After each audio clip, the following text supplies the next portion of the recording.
So today, we're going to break down the incredibly complex, century-long relationship between the United States and Venezuela. It's a story that's all about oil, politics, and a massive struggle for power. We're going to look at how a partnership turned sour, leading to decades of tension and some major confrontations with ripples felt all over the world. And for years, you could really hear the tension building in statements just like this one coming out of Washington. It showed this growing feeling that the U.S. had a huge stake in Venezuela's future, and that, direct action was always a possibility. Now, while a full-blown military option was always floating out there, the main weapon of choice was really the strategy of maximum pressure. To get why things got so intense, we really have to look at the key moments that brought these two countries right to the edge.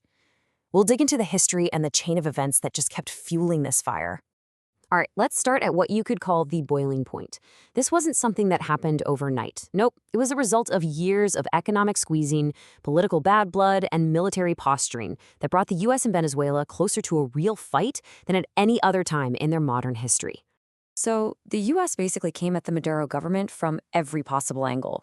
This wasn't about sending in troops. It was a campaign to cripple the regime. Think about it. Top officials, even President Maduro himself, were indicted on these heavy narco-terrorism charges. At the same time, the White House threw its weight behind an opposition leader, trying to totally isolate Maduro on the world stage.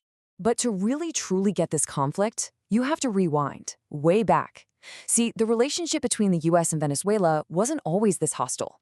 For almost 100 years, it was a partnership built on one thing: black gold. And that history, that economic codependence, is the bedrock for everything that came after. For the first half of the 20th century, you've got American oil companies just pouring into Venezuela, turning it into a global energy giant. By 1929, it was producing more oil than any country except the U.S. itself. But, that kind of foreign control just couldn't last forever. The 1943 law demanding a 50-50 profit split, that was the first big sign things were changing. And it all led to 1976, when Venezuela nationalized its entire oil industry, a massive move that completely reset the terms of the relationship. Just try to wrap your head around the scale of this. American companies had sunk billions of dollars into Venezuela, a staggering amount of money for the time, and they walked away with what they called marginal payments. This wasn't just a business deal gone bad. It was a huge declaration of national sovereignty. It was a moment that drew a line in the sand and really kicked off a much more combative era. So you've got this tension that started with nationalization just kind of simmering for decades, and then one man gets elected. In 1998, the rise of Hugo Chavez didn't just change the dynamic between the two countries, it pretty much shattered it.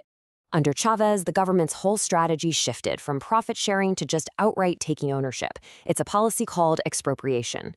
It hit its peak in 2007 when the government straight up seized the assets of American energy giants like ExxonMobil and ConocoPhillips because they refused to give majority control to the state-owned oil company. That was a direct punch to American corporate power. And you can see the economic fallout from all this political drama clear as day. For decades, the U.S. was one of the biggest buyers of Venezuelan oil. But as sanctions got tighter and tighter, that trade just dried up. The numbers here tell the whole story. A healthy flow back in 2010, then a massive drop after sanctions hit hard in 2019, and by recent years, that century-old oil relationship was basically over. So how did Washington hit back? With its biggest weapon, money. In what was a huge blow, the U.S. froze $7 billion in assets belonging to Citgo, which is the U.S.-based part of Venezuela's state oil company. This one move immediately choked off a critical flow of cash to the Venezuelan government. The economic fight had just turned into all-out war. Okay, so the economic war is raging, and this is where things get really dangerous. The pressure campaign moves from banks and boardrooms to the open seas and military bases, pushing both countries right to the brink of an actual physical conflict. In those years of peak tension, the U.S. put on this massive show of force in the Caribbean. Just picture it. Warships, thousands of troops positioned in neighboring countries, an entire aircraft carrier group sailing nearby. This was way more than just flexing. The U.S. Navy started stopping ships, basically creating a naval blockade to choke off what was left of Venezuela's trade. The message couldn't have been clearer. We're ready for anything. Foreign policy experts looking at this whole mess, like the folks at the Stimson Center, basically said the U.S. had three bad options. It could keep up the pressure at sea, it could escalate to airstrikes inside Venezuela, or it could go all in with a full-scale invasion to force regime change. And they warned that any of these paths were loaded with risk, could blow up the whole region and drag the US into another endless conflict.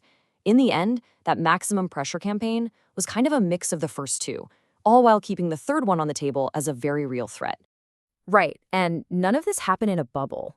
Every single move by the US and Venezuela sent shockwaves around the planet, forcing other countries to pick a side and raising these huge questions about what the rules of the game even are anymore.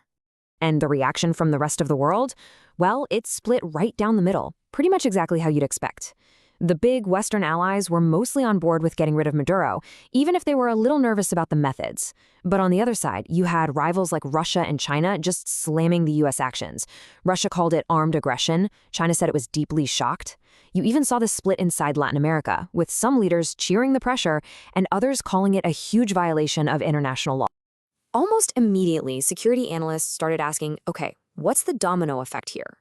There was this very real fear that US actions could set a precedent, giving a green light to other big powers.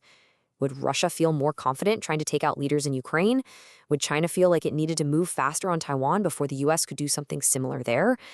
And for the US itself, experts warned of that old familiar trap, getting stuck in a costly, endless nation-building quagmire. And that really is the question that hangs over this entire story, isn't it?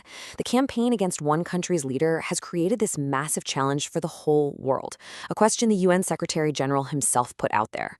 In a time when big powers are competing again, and so much of it is about resources like oil, who gets to decide when a country's sovereignty doesn't matter anymore? And who is going to enforce the new rules?